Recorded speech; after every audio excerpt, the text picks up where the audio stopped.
This episode is brought to you by Progressive Insurance. What if comparing car insurance rates was as easy as putting on your favorite podcast? With Progressive, it is. Just visit the Progressive website to quote with all the coverages you want. You'll see Progressive's direct rate, then their tool will provide options from other companies so you can compare. All you need to do is choose the rate and coverage you like. Quote today at Progressive.com to join the over 28 million drivers who trust Progressive. Progressive Casualty Insurance Company and Affiliates. Comparison rates not available in all states or situations. Prices vary based on how you buy. And she also had 2 sugar daddies. Each of them were paying her $10,000 a month. So we had this conversation, and he was sort of like laying out all the financials. And if she had like a corporate job and she were making taxable income, it would have been like $700K a year.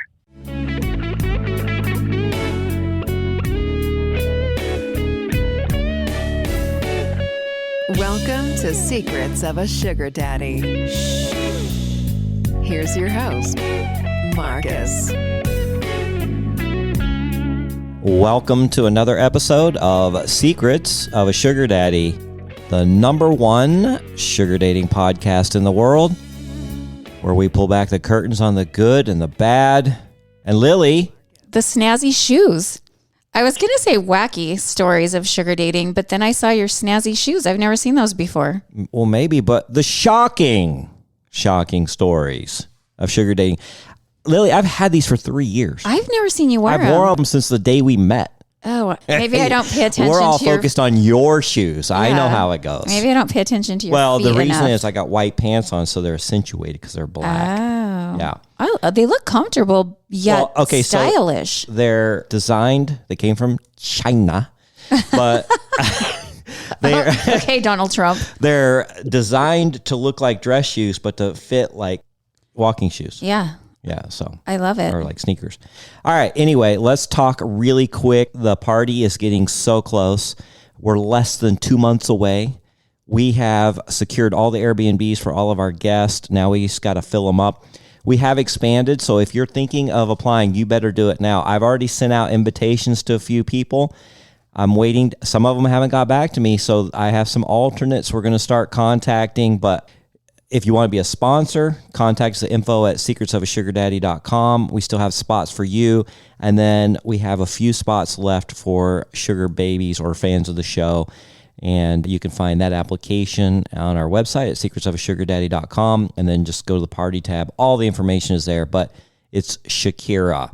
Yes, if you've been emailed an invite, please fill out the contact information form right now. Yeah. Even if you don't know your flight information, you can go back in and revise later, but we need verification of, do we hold a spot for you or no? Right. So. Yeah. And if you've applied and I have not contacted you yet, don't despair. I have an alternate list and I'm going to start going down that. And it looks like, as of today, I will be contacting most of the alternates. Now, if you're a member of Patreon, it's free, so it costs you nothing. And then we have some tiers that start at $10 a month, but it basically is patreon.com/Secrets of a Sugar Daddy podcast. It's our fan club page. It's a fantastic spot to mingle with other people, other fans of the show, other people in the lifestyle. And like I said, there's a free version. Some of you guys apply and you don't even bother becoming a free member. And that kind of puts you on the alternate list. You're going to be behind other applicants. And I want everybody to come to the party. So yeah, Instagram, it's real easy. Push follow on our Instagram page. I mean, all these things are easy and free. They cost you nothing. So yeah, definitely do the free stuff. That will help boost your application. I think that's about it. We have a guest today. We do. I'm really excited. Unfortunately, for some reason, Zoom is down throughout the whole entire country. And so we can't see her, but we have her on the line. So welcome, Anna from the East Coast. How are you? I'm awesome. It's so great to be here with you guys. Well, you sound great. You got a sexy voice. So I don't know what you look like, but I know our listeners are going to enjoy just listening to you. I know what she looks like. Thank you do? You. Yeah, she's a hot blonde. Well, now I really wish I could see her, but I know, and I got all dressed up for you guys. I'm kind of bummed out. Man. that's all right. Just our luck. We'll try again, but what'd you do? You sent us a message and then Lily got in touch with you, and you have quite a story. We've got some talking notes. how'd you find the podcast? Well, it's actually part of the story, but when I first learned about sugar dating, whenever I learn about something new, I kind of dive in and want to see who's talking about it, podcasts, all the things. And you guys came up, and I just sort of kind of started devouring a lot of the episodes just to educate myself. And I just loved what you guys are up to. I joined the Patreon. I'm in the WhatsApp chat that Lily runs that I adore with all the other sugar babies. Now, I'm not in that WhatsApp chat. How is it? It's unbelievable. The women in there it's really special. Just the ladies are all amazing, and it's so supportive. And yeah, it's a definite value add for sure with the Patreon. Would highly recommend 1010. There you go. Another reason to join the Patreon, right? That's right. Okay. Now, let's just get some background about you. You are how old at this point? I'm older. I'm in my 50s. Okay, you're in your 50s. We'll just leave it at that. Okay. Welcome to the 50s. Thank you. Lily is well known for just turning 55. Yes. Yes, I saw all the cakes. Oh my gosh, yeah. Amazing. We were just editing that episode, and I'm listening to it just with a grin on my face, just reminiscing the entire trip. It was so incredibly over the top, but magical at the same time. So she was eye candy of the week. Can I say that? Oh, you were an eye candy of the week. Yeah, I was. So if you guys want to know what... Yeah. Oh, Lily is showing me photos. Yes, I do remember you. She's a hottie. Very nice. Thank you. I wouldn't guess that she was... No. Did you say 50? In her 50s. Oh, in your 50s. All right. So us, me included, us people in our 50s, we've seen a few things now, and we've experienced quite a bit. You were married. Yes, I was. For quite a while. Yes. I was actually married for 15 years, but we were together in total for 20. And we had a very, very strong connection, even sexually, but super vanilla. And I feel like, I know part of what we're going to talk about today is sort of this unfolding around sexuality, but I feel like in my marriage, I was always the one that was sort of pushing like the kink envelope. I wanted to try new things. And it was really interesting because we would watch a lot of porn together, or like I'd send him a link to something. He'd send me a link, like some crazy stuff that, you can find, right, in the porn world. But there was always this sort of like, that happens in the movies. That's not something we would do. But I don't even know how this happened, but for me, like, pegging was always, this seemed so hot, and I really wanted to try that. Somehow he let me do it once, and then he kind of freaked out, and we never did it again. Yeah. Well, for us very masculine men, it can be kind of emasculating. So, let me ask you this, because he didn't love being pegged, but did he enjoy anal with you? Oh, yeah. I mean, yes. Yeah. I mean, but he didn't want to be on the He didn't want to be the receiver. Yeah. So that was the thing. I just always felt like I was the one that sort of was pushing the envelope. I'm seeing that even more now that we've been apart for a number of years, and I've really been able to kind of blossom into my own. But yeah, we were together a long time. Now, did you have children? No children. I never wanted children. I've known that forever. So yeah, no kids, which always makes separating that much easier. For sure. Yeah. Absolutely. Mm-hmm. Now, what was the financial situation? Were you guys in a good place there? You know what? It's interesting you're asking about that, because I was actually making more money than he was. And when we split, I actually cut a deal because I actually would have had to pay him alimony for, I don't know what it was, 6 or 7 years. And I did not want to do that, obviously, for many reasons. So I cut a deal so we could just like split and have everything be a clean break. And he would have taken it because he was so pissed that I was leaving. So it was interesting times. Can you tell us what industry you were in and then what he did? And was the uneven financial dynamic, did that emasculate him, that you were making more money than he was? It's a little bit of a complicated question, only because I think I'm super ambitious, and I was we were both in sales, ironically, but I really love a hustle. So I really hustled my business, and that's not the cloth he's cut from. So even though he also had technically unlimited earning potential, like, I mean, to be quite honest, was kind of lazy. And so, yeah, so that's, is that answering your question? Yeah, it totally does. Were you guys around the same age? Yes, very close, just a year apart. And then finally, how did you meet?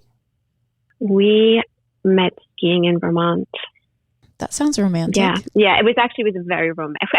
Wow. Very romantic. It was a very sweet romantic How do you do start. that? Yeah. Meet skiing? Yeah, because I'm bundled up. And I mean, maybe on the slopes, maybe in the lodge. Well, yeah, actually I was living in Manhattan at the time, and there was a bus it was like a ski trip. So the bus took us up. So and we were staying at a lodge together. It was sort of a contained community. Almost like we were traveling the whole weekend together. So it wasn't like I was just skiing at some random lodge. Oh, that was kind of a cool story.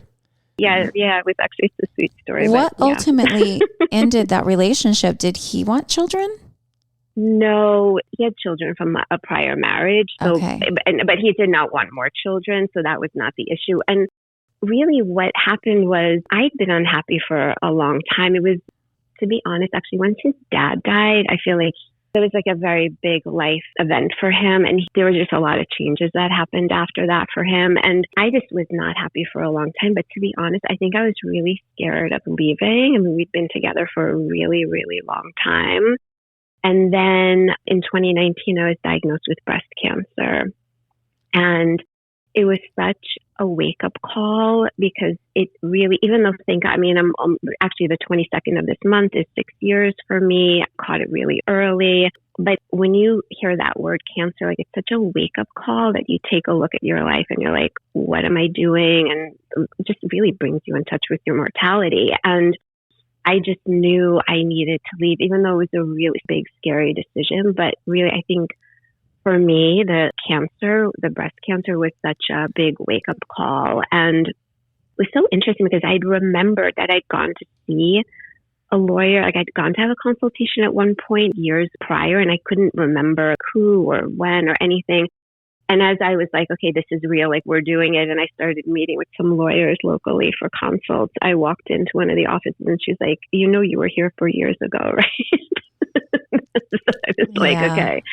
Yeah, it was time. It was time. And not to be so cliche, but, they say like, oh, the gift of cancer, whatever. I mean, there have been many gifts, but it was time for me to leave. And even just going through that, he was not very supportive. It really felt like our marriage had really been on this slow disintegration. And I think just getting that diagnosis, it really was a litmus test of kind of what was going on. And I think when I told him I was ready to leave, I think we were kind of both on the same page, but it was going to be on me to kind of make the decision. Yeah. So you get diagnosed in 2019, and then the divorce is in 2020, the next year? Mm-hmm, mm-hmm. So that's a lot going on. Yeah, it was a lot. It really was a lot. So I had a double mastectomy, and it's so interesting because I feel like you don't need to know anything about cancer until you need to know everything about cancer. It's just one of these things. And so I had been noticing that one of my breasts was looking a little strange, but what's interesting is the kind of cancer I had does not create lumps. It's a different type of cancer, and I didn't even know there were different types of cancer. So even though it was looking strange, like, I'm like, there's no lump, but then 3 of my friends got diagnosed with breast cancer all around the same time within a couple of months. And I was like, I'm going to take this as a message. And one of them was actually my doctor who I was friendly with. And she wrote the prescription for the mammogram. And then I went in and again, we found it. But yeah, it's a crazy time, and you have to make a lot of decisions, and you have to really get yourself up to speed really quickly. And I decided, because of the type of cancer that I had and that it's really hard to diagnose on the imaging, I decided to do double mastectomy. But thank God I didn't have to do any radiation or any chemo. And, like I said, I'm coming up on 6 years, which feels like such a blessing. But it's a crazy journey to walk through, for sure. And like I said, it really, really opens your eyes to how am I living my life. That seems so radical and so wild to me. So they basically just remove both breasts, and there was nothing in your lymph nodes? Like you had no radiation and no chemo? Yeah, no radiation and no chemo. That's lucky. Mm-hmm. I know. Very lucky. Very, very lucky. And you're 6 years in remission. Mm-hmm. Wow. Thank God. Congratulations. Yeah. Thank you. So Thank you. You clearly had reconstructive surgery. Yes. Because you've put some really sexy photos on our group chat. Yeah. And so I haven't seen those. Well, of course not, because you're not on the group for chat. For the ladies, yeah. Our eyes only, sir. But one thing I did notice, because you had obviously professional photos done, one thing I did notice was I didn't see nipples. Correct. Okay, so the breasts have been completely reconstructed, but without nipples. So tell me about that. And is this something you would consider doing like a tattoo? Yeah, it was all great questions. So there are some, to be honest, I don't know the medical rationale behind all of this, but some people are eligible for what they call nipple sparing surgery. And I was not. I think maybe because of where they were, the shape of my breast. And also, again, with the particular type of cancer that I had, my surgeon was very clear. She wanted to remove all the breast tissue. So some women can have mastectomy and they can save the nipples. That was why I don't have my nipples. And then I've just decided that to be honest, I've looked into getting, I'm sorry, there's one other thing too. Sometimes they can reconstruct, they can sort of make like a fake nipple out of skin, but my skin is very thin. So I wasn't a candidate for that either. And yes, I could get tattooed nipples. And I don't know, I'm just not feeling the call. I've looked into it. And they're 3D. I've seen women that have them. Not to say I still might not get them. I just haven't felt the call myself personally. Yeah. I was really curious about that because they look beautiful, but I just didn't know if it was like a work in progress and that was something you wanted to do. Yeah, like I said, I'm still sort of sitting with it. I've had 3 surgeries, and my final reconstruction surgery was supposed to be the March of the lockdown when they eliminated any elective surgery. And then it was the divorce, and I moved and had to get a new treatment team and all the things. So it actually was a year ago, December, that I finally did my last surgery for the reconstruction. So I don't know. I don't know what the future holds. I may get tattoos at some point, but I'm feeling kind of comfortable with how they are now. So, they're more for her than it is the men. The men don't care. Yeah, it's absolutely up to you and your preference and what makes you feel good. You're listening to Secrets of a Sugar Daddy. Now back to the show with your host, Marcus. Like most car buyers, you want to get the most for your money. That's why more Mazda buyers choose Ramsey Mazda. Get impressive offers on a new Mazda CX-30 or a Mazda CX-5 starting at just $29,276. Over 1,000 new Mazda vehicles to choose from. Visit RamseyMazda.com. Get the most for your money at Ramsey Mazda. Choose wisely. Choose Ramsey Mazda.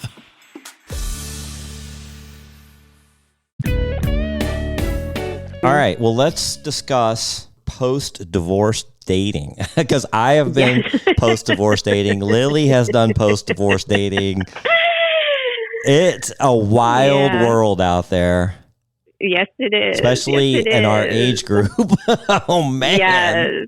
Yes. And also not having had I was faithful with my husband. Like, hadn't been with another man. I hadn't dated in over 20 years. So I stepped out into the dating world, and then I wound up having 3. And again, it was this was all like during COVID and everything. So I've only been dating for about the last 2 years or so, about that time. And so I wound up having 3 relationships and 3 broken hearts. And you did not protect your heart, did you?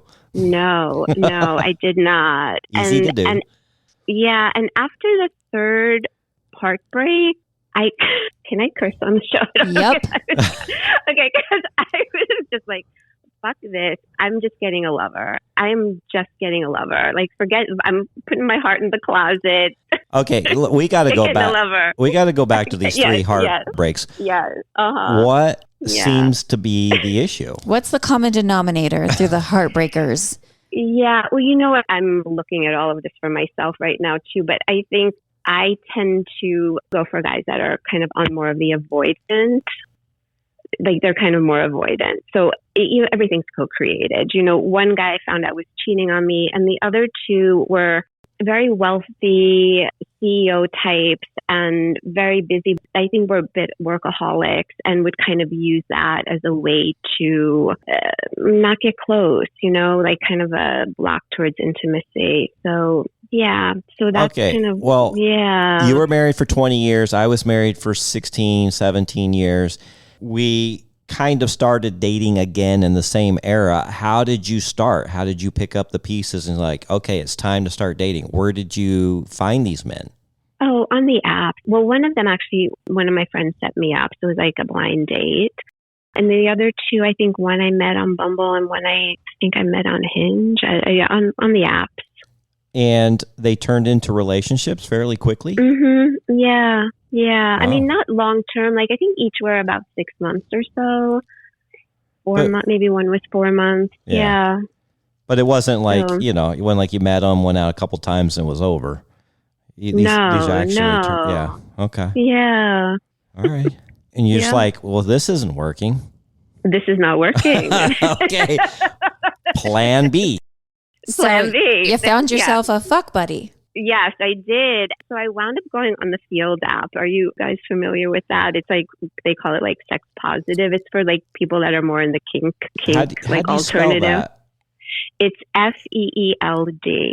Yeah. I'm not familiar with it, but many of our guests bring it up and are totally Well, the into one that. they bring up is FetLife. Yes, and I've there's heard many that of them too. talk about Yeah. Field as well. Field? Okay. Yeah. I'm not familiar Yeah. with that one.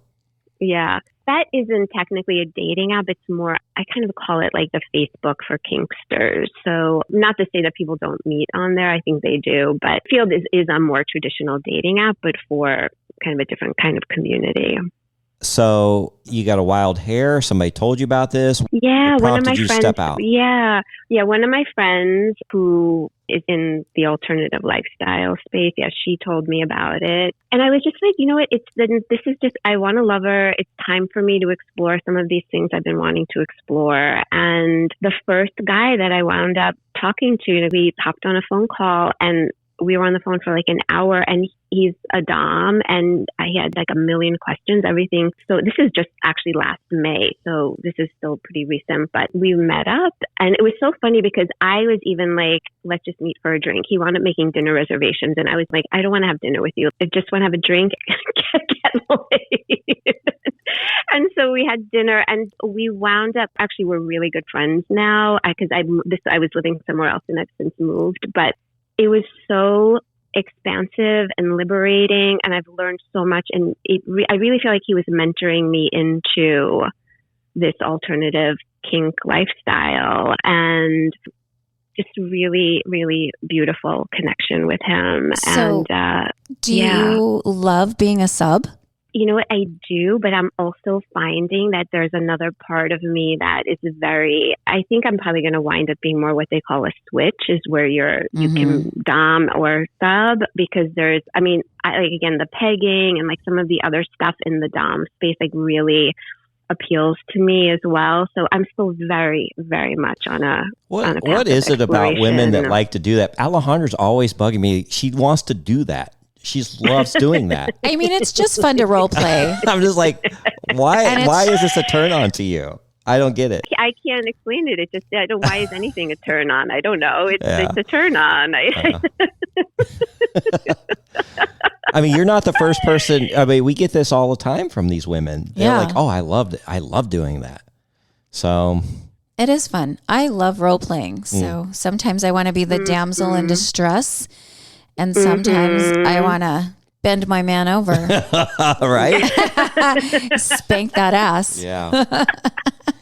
So in your notes, I'm guessing this is kink lover number 1. Yes, it is. And you said you had the hottest first date. Yeah, it was amazing because we just had one kiss at the end, but it was he does erotic photography. He was showing me his FetLife page with a lot of his photography. We were talking about our desires, what we like, what porn we watch. It might have been the hottest first date I've ever had, and not sexual. Like we had a kiss at the end. What I loved about it and what I love about this community that I'm finding is that so much of it is about consent and conscious communication. So when we're saying goodbye, this first date, I knew we were going to see each other again. I was leaving for a conference for a week, and I said, well, we'll be in touch. And he's like, yeah. He's like, what would that look like for you? I'm like, I've never had a guy ask me something like that. Like, kind of what kind of communication did I want us to have while I was away? So anyways, this is liberating in so many ways. Just so refreshing after having been with these three other guys that were not consciously communicating with me, like, at all. So yeah, it was very appealing. And are you still seeing this guy? No. So I've since moved. We were together about 3 months, and then I moved to another city. But we have developed this beautiful friendship, and he's such an ally for me, even now with my dating. And like, I tell him some stuff that goes on with the guys I'm dating, and he's become like a really, really dear friend. Yeah, that's great. I love when it doesn't end badly. You know, it ends in this beautiful friendship that you're going to have as long as you both want it. I mean, it's amazing. Yeah. He's really become so dear to me. And I know I'm dear to him too. It's this very unexpected, sweet thing that kind of came out of all of it. So I have, she wasn't the first girl I met on Seeking, but she was within the first 6 months. I've been on and off for 9 years. We've kind of had our things on and off. She moves back to this area, blah, blah, but we still are really good friends, and we won't even talk, but then she'll just reach out, say something funny. She teases me about my football team. I dog her about hers, during the season. It's just an amazing little fun relationship that I think I'll have for the rest of my life with her. It's really, really cool. Yeah, it's so sweet, and I feel that way about him as well. Yeah. It just kind of bonded for life. It's really precious. All right, so moving on from kink lover number one. So now you're kind of feeling like, hey, this is a world that I'm starting to feel more comfortable with. I want to explore more. I'm sure your excitement is going, your juices are going. And then where did it go? So I moved to a new city, and within 2 days, I meet another guy from the Field app again. And what I'm loving about some of this exploration is just meeting people that have everybody has their own kink. It's so fascinating when you really start to see what turns people on. And so kink lover number 2 was really into objectification, and something that I've since learned is called dollification, and there's even something called valet kink. So he loved to shop for me. He loved to buy clothing for me. He loved to come and get me dressed before we'd go out. Wait, you call that dollification? Yeah. So I was talking to somebody about it recently. Like and that. She was, so she's like, oh, dollification? I'm like, yeah, that's kind of what it felt like. I did feel like a doll, getting dressed as a doll. People ask me, what's your kink, and I'm like, I don't want to say I'm pretty vanilla. I like basic stuff. There's nothing on the fringes but I do love shopping and dressing a girl up because I have an idea of what I like to see on a woman. Yeah. As did this guy. Yeah. And then I went on a couple of dates with this British guy who is in the kink space, and I didn't know it's called valet kink, which sounds so Downton Abbey-ish, but that's really what it feels like. It really feels like you have a butler. It feels like you have or a lady in waiting that's dressing you. Yeah, so super hot. And he was also really into latex, so that. But I will tell you something funny. So even though I love to dress really well and attractively and all of that, the last time I had worn high heels was my high school prom. No joke. I put them on. I'm like, I'm done. One and done. I'm like, these are not for me. And this guy got me into stilettos, where I'm actually wearing them. At first I was just wearing them in the house, but now I'm actually going out in them. And I have one of my friends that's known me for decades, and she's like, I've never seen you in high heels. I'm going to have to bleep your name there, Anna. Oh, it's sorry, okay. Thank you. Sorry. No worries. Okay, let me ask you this, because I have the hardest time wearing stilettos. Have you found any that are actually comfortable? I feel like a giraffe on wobbly legs. I bought That's some such a good question. Christian Louis Vuittons off Poshmark. They're so fucking cute. I can't wear them. I just wobble around. Personally, I like the ones that have a little bit of a platform on them because somehow that, I don't know why that feels easier for me. And I think for me, I love to wear them around the house too. Like I'm doing laundry. I'll just like wait, practicing or yeah, now I really like the way they feel. Oh man, So to be a fly on the wall, huh? oh goodness. I couldn't do it. I kick off my flip flops when I get home. I know. So now I really like wearing them. I don't know. I feel really sexy in them, and they just feel really good. And I'll put the music on, and I'll just be folding my clothes, dancing Now, in my stilettos. how tall are you to begin with? I'm 5'7", so wow. I'm on the taller side. Yeah. So putting these on. Yeah. Mm-hmm. Well, I saw your boots. Tall. Those definitely were some stiletto looking heels. Yeah, and those boots, this guy got me those boots. They're super hot and they feel amazing. Yeah, I have not worn those outside. I don't think I'm going to. But yeah, the stilettos I have. So I don't know, I think it's just, kind of becoming one with them. I think maybe the more time you spend with them, the more comfortable they get. I was hoping you had insider information on a brand that was actually comfortable. Well, I'm happy to send you the link to the ones that I've gotten, but I literally just get. This season, a new hot deal has arrived at Metro. $25 a line for 4 lines with all the data you need and 4 free Samsung Galaxy A15 5G phones. Getting Metro's best deals is easy. No ID required, no activation fees. Get a new number or keep your own. It's up to you. That's 4 lines for $25 a line, plus 4 free phones. Visit a store or go online today. Only at Metro by T-Mobile. When you join Metro Plus Tax, for a limited time and subject to change. Max 1 offer per account. Them on Amazon, like they're not anything expensive at all. Gotcha. You're listening to Secrets of a Sugar Daddy. Now back to the show with your host, Marcus.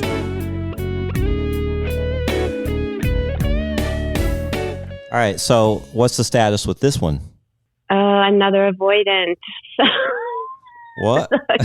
Yeah, no more with him. But then met kink lover number 3. Kink lover number 3. What's this guy into? So this guy... They're all different, huh? That's what I'm saying. It's so wild. And actually, kink lover number 3 is why I'm actually on this call with you guys, because he was a swinger. Not my thing, but that was his kink. I have to tell you this piece, and the guy number 1 was like this too. Like it blew me away that there are some guys that get so turned on by watching their woman like getting laid by another guy. Like my ex-husband, that would have freaked him out. But it's so wild. Like there are some guys like this is a real turn on for them. And so that's the case with this one guy that I'd been dating. And I knew a little bit about one of his ex-girlfriends, but he told me that she had been an escort and she also had 2 sugar daddies. Each of them were paying her $10,000 a month. So we had this conversation and he was sort of like laying out all the financials, and if she really had like a corporate job and she were making taxable income, it would have been like $700K a year. Yeah, that's wild. Yeah, it would have equaled to like a $700,000 job. Okay. Yeah. I need to know more about kinky guy number 3. Yes. Was it more of a voyeur type of situation or a cuckold situation? No, I think a voyeur. And then I think there were situations where he would go with a partner and there'd be like another couple and they'd swap. But there was also this, not necessarily, because it wasn't about being humiliated. Like it wasn't that kind of traditional kind of thing. It was more just like it would really turn him on. So for example, the ex-girlfriend was living with him and would see clients. He had a really large space and there'd be like he could, and there was like a little curtain, like first of all, it's also to make sure that she was safe. And they had, I'm going to go into all the details of like kind of how they worked all of this, but like he would be able to, like he could like peek and make sure like obviously that she was okay. But separate from that, they would go out and like pick up, whatever. They'd find a guy and it would like turn him on. It was just so wild to me. Again, everybody has their own thing, However, what turned me on was this money. And he told me, we had this whole conversation, and then I went on vacation and I couldn't stop thinking about all this money. And that was when I started listening to your podcast. You're like, there's gold in them there hills. No, because I was just like, oh my God. It was really, really wild. And this was like a few months ago. So I'm just kind of dipping my toes in. But the sugar daddy stuff is so fascinating to me. And again, that's why I love what you guys are doing here. I love the WhatsApp chat because I feel like I'm still very much on a learning curve with all of it. But it's been, so it's just been this kind of like wild experience. And each new lover is kind of expanding me in a different kind of way. Like I can really kind of look back retrospectively and see how these are all kind of steps on a journey, Well, the kink stuff is more sexualized, where the sugar daddy is more experience based, like the fine dining and the trips and the financial rewards and this. There's, along with some of the kink stuff. We should make a new site. What's that? KinkySugarDaddy.com. Yeah, to combine those two. Or Kinky Sugar. Kinky Sugar, yeah. Kinky I Sugar. like it. There we go. I like it. I like it. Well, some of the ladies in the chat, they straddle both of those worlds. So, for sure. Yeah, I like that.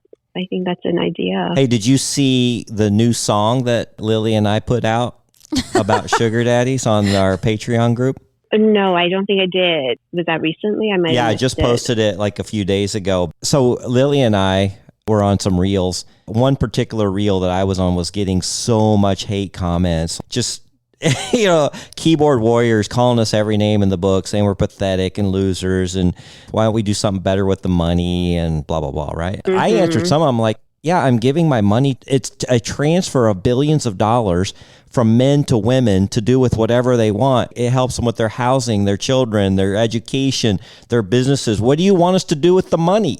Right? What better cause than that, right? So people don't understand it. But I took a lot of the hateful comments, I laugh at them, and I put them into a song, and then we cleaned it up with some AI, and then we put it to an EDM music. And it turned out really well. God. That's so funny. And then one of our past guests, she's a sugar baby also, and come to a few parties. I have her doing some graphics, so I had her make a video for it, and we just posted it on our Patreon. If you haven't seen it, go there, and then I will. It's also on our Instagram. I've pinned it, so it's right at the top, and then I'm about to post it on YouTube. We've got to format it differently for YouTube, but it's really catchy. I love the song. It's hilarious. Yeah, it's really, really funny. And it kind of highlights more of the sugar daddy world where you've experienced, your experience is so interesting because you came from a marriage, which is the same thing I did, but then you started really exploring the kinky side and getting your, like I said, your juices going, the excitement, the fun part that you just haven't been able to experience. And now you're kind of thinking, okay, now I need maybe something a little bit more secure because, and it's an interesting transition. Okay, well, you mentioned to me that you haven't had a sugar daddy yet. How long have you been on Seeking? Probably been about 2 months or so. And I'm also on one of the other ones. I think it's called Secret Benefits. One of the apps. So I looked at your profile and your pictures, and it's good. I don't understand why you're not gaining traction. Are you filtering for the type of person you'd prefer to meet? And are you reaching out at all? No, so that's the thing. I have not been reaching out. I've just been sort of responding to the guys that are reaching out to me. So I think for sure that's probably part of it. But I will tell you, in general, in dating, like I usually, even on all the other apps, I'm usually just responding to guys that reach out to me. But I think I might need to do it differently with this, with the sugaring stuff. Yeah, I'll tell you what. So, and I just did it today. I changed my location. Get to the point of the story. I changed my location to different cities because I'm kind of advertising the party that we got coming up without I can't say it too much in my profile because I'll get kicked off, but I'm mentioning a little bit about it. Last time I did that, last year, I changed my location like Chicago, LA, New York, whatever. And I didn't reach out to anybody. It was the women that reached out to me that I responded to. And there was a couple that ended up coming to our party. And they were like, oh my God, I cannot believe, for some reason, and they've even, a couple of them told me, I never reach out, but I did. And this has been magical. So in that world, you have to be a little bit more on the proactive side. I think so too. I didn't generally reach out to anyone. Little Miss Lily, nice girl, country girl. I tried to acknowledge everyone, which is hard. I know. I tried to acknowledge everyone and just say, hey, thanks for reaching out. I'm more looking for this. Because I feel bad to just not answer at all, although I've gotten better about that. Because we didn't grow up in the ghosting era. My skin has gotten a little thicker, and I don't, like, if I know they didn't read my profile, which specifically says I'm just looking to share stories of sugaring and sugar dating, I can obviously tell if they didn't read that. And I've gotten good about not responding. I'm kind of proud of myself. My skin's a little thicker now. But I definitely only entertained the ones that I felt might be a good fit for me. So maybe focus on that and just be more selective on who you do respond to, really read their profile. Also, filtering. I pay a little bit so that I can filter. And also so that I can, when people are asking me to help them with profiles, I can't find the women, but I can find the men because, you know, I have a paid account and I can really filter and search better. So I don't know if you're doing the free version or if you're doing the paid version. No, I had been doing the paid. I think I discontinued it this month or something, but I can easily re-up it. That's no problem. I find too that like a lot of the guys' profiles, they're like so sparse or they're like, I don't know. It's, Yep. We're trying to help with that, but yeah, there's some bad ones out there. They're fucking lazy is what they are. Men are fucking lazy or they're so fucking busy. They don't want to take a minute. But again, they're probably not having wonderful luck either if they're that lazy or making the type of connection that would be best for them. Do better, guys. You can do it. Lily believes in you. Right? That's our biggest piece of advice. Along with, you know, having a good profile is to just reach out and make some connections and just see where they go, because I honestly don't have time to be scrolling through. I'm at a point now where I'm not scrolling through and looking at profiles, but I will look at the ones that message me, reach out to you. And it's, you know, 90% is like, no, you're from Colombia and I'm not going to answer, blah, blah, blah. Right. But then occasionally one will pop up. I'm like, wait, this person looks pretty interesting. And then I respond. And then all of a sudden I've had literally magic happen. Wow. Completely unexpected. Right? Okay. Except for last night. Yeah. I can't wait to hear that story. We may touch on it as we wrap up. I don't know. We'll see. I'm still trying to formulate what happened. I had, just to let you guys know, we talked about this before we hit the record button, but I had probably the worst meet and greet in the history of meet and greets. Maybe not the worst in history, but it certainly went down as a top 5 worst. All right. So where are you at now? You've got on here something about a photo shoot. Yes. When I got to this new city that I'm living in, there's something called Shibari. It comes from Japan and it's restraint with rope, but it's really beautiful and it's really an art form and it's stunning. It looks like art, but it's restraint and it's sort of, I would definitely say it's in the kink space. And so it's something that was always of interest to me. And I wound up again on field matching with a guy here who does it. And this was totally platonic, but he came and he tied me and it was amazing. And I was talking to him about how like in the erotic space and the kink space, like I don't ever see people with my body, that people, you know, women that have had double mastectomies and I really was saying like, I just don't feel like we're represented.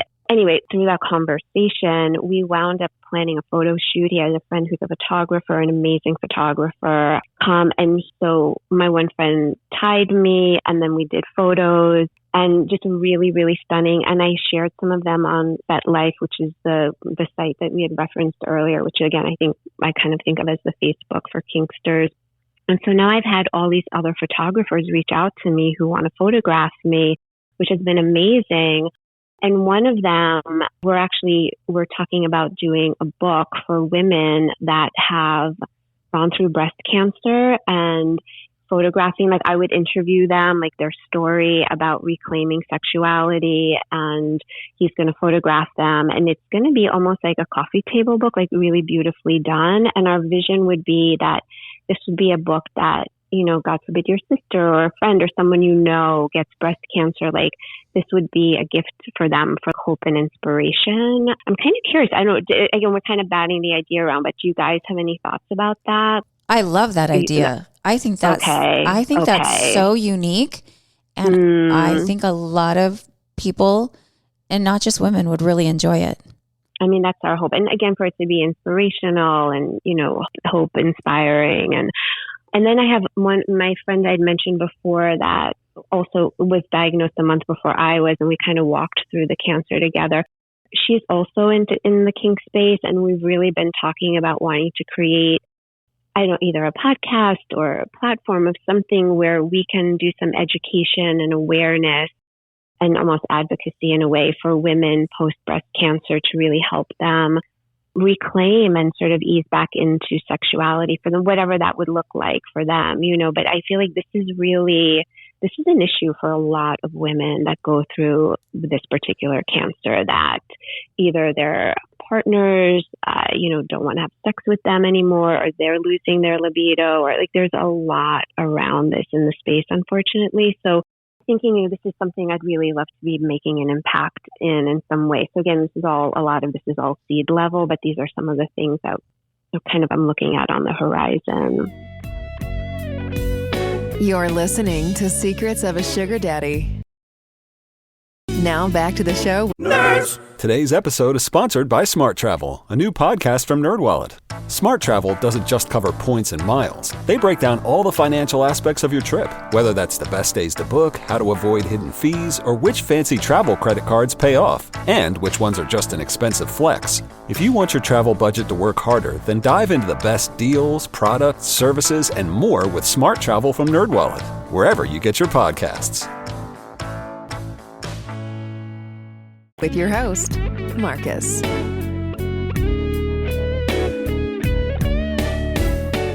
Now, how have you kept your libido? You know, this is so interesting because after I was diagnosed and going through all, surgeries and all the things, and with my ex-husband, I had no libido, and I was so sure that that's it. Those days are over for me. And then I realized that it wasn't about me, it was about us. And once I have had other lovers, there are no issues. I know I'm back. I feel She's back. I feel like my libido is probably the strongest it's ever been. And I think partially because I've been in this exploratory, I think all kind of these parts and all these desires of inside of me that had been kind of disowned during my marriage, so there's this sort of blossoming that's been happening that's really, I don't know, it's been really quite amazing and unexpected, but beautifully so. Yes, I don't know. I'm doing good. That's good. What is your kink of choice? If you had to tell us your very top favorite kink, what would it be? I love the Shibari. When he tied me for the photo shoot, it was the first time I've ever gone into what they called subspace, which is this sort of, the way I would describe it, it was like this nervous system decompression where I felt so kind of dreamy and relaxed and a little spacey, but not in a bad way. It was really, I could feel my whole nervous system decompressing because of it almost like when we talk about a baby being swaddled, it's sort of the same energetics around that. I love the Shibari. I love it. And again, it's so beautiful. At no point did you feel any type of panic? Because I know one time I was handcuffed and I completely freaked out. It just suddenly dawned on me that I was at this man's mercy. And if he didn't want to let me go. He didn't have to. Oh, man. And I told him, I go, I'm freaking out. Can you take these off? And he did. Thank God. Yeah. But no, yeah, I mean, that traumatized me. Yeah, of course. And To laugh, it was terrifying. And such a good question, because I actually went to a rope workshop here recently, and the teacher was talking about, she's been tying people for a really long time, and someone she'd actually tied many, many times before, they were doing a chest harness, and he had a panic attack, and she actually had to cut him out of the rope. So it happens. But I think for me, I can only speak to my own experience with the photographer and the guy who was tying with me. I felt very safe. I felt very comfortable. There was a lot of preparation, like what we were going to do.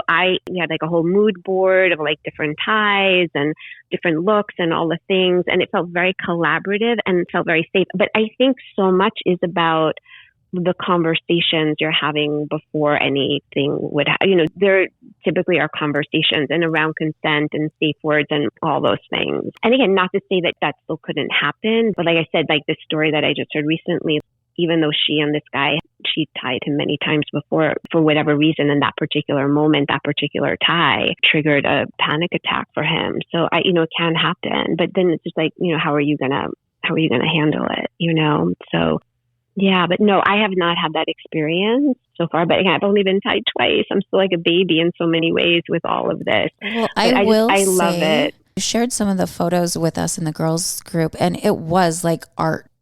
It is. You could it's gorgeous. Literally blow that up and hang it on your wall as art. Yeah. It's really, really gorgeous stuff. And there's so many different ties, and it's a really, really beautiful art form. And it is an art form. Like I've taken some classes and I'm like, I'd rather be a rope bottom. Like I'm not going to be a rope top. I don't want to learn the ties. It's very complicated. At least to me, it seems very complicated, but it's really, really beautiful stuff. Well, if you feel comfortable sharing a couple of those with us to post on Patreon, I think our audience is going to be hyper curious. Yeah, I'm so curious about what this is, but it's maybe showing like hands tied or feet tied. It's nothing that you would consider pornographic. Mm-hmm. Yeah, no, exactly. It's more in the realm of erotica than because it's more, to me, it feels more sensual than sexual in a way, because it is about, I don't know, again, like there's the kind of just this nervous system decompression that can happen. But yeah, no, I'm happy to share some photos so you guys can see what it's all about. But yeah, awesome. Really, it's great stuff. Well, the hour has come and gone. It's always a quick show, isn't it? Well, we appreciate you coming on. It sounds like you in your 50s are having the time of your life. I mean, all this, and it's just like, it's like a kid with wide eyes exploring all this new life. She's just missing one thing. What's that? A kinky sugar daddy. A kinky sugar daddy. Yeah, that would combine all the worlds. Or two.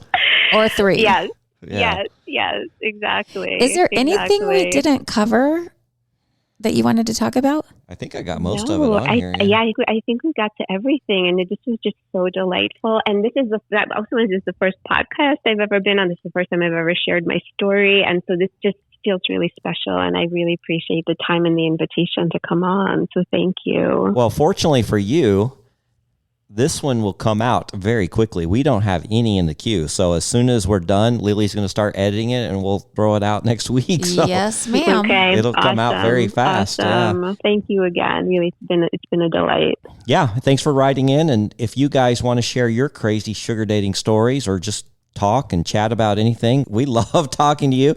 We always love guests because they bring something.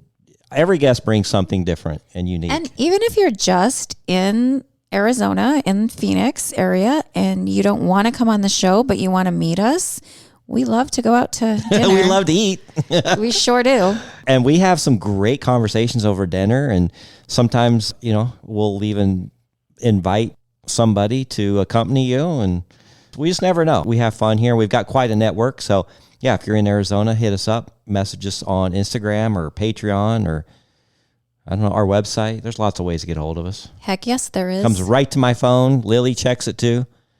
And we'll get back to you. But yeah, if you want to share your story, go to our website, secretsofasugardaddy.com, and you'll find the contact form, or you can send it directly to me at info at secretsofasugardaddy.com.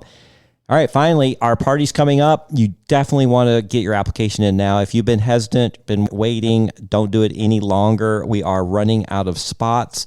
I am starting to fill those up, but we do have a few spots available. Sponsors, get in touch with me ASAP. Like Anna said, there's a lot of value add on the Patreon. It's a great, great little community we have there. It's fun. Okay, until next time, bye-bye. Thanks for joining us. If you'd like to connect or even be on the show, we'd love to hear from you at secretsofasugardaddy.com.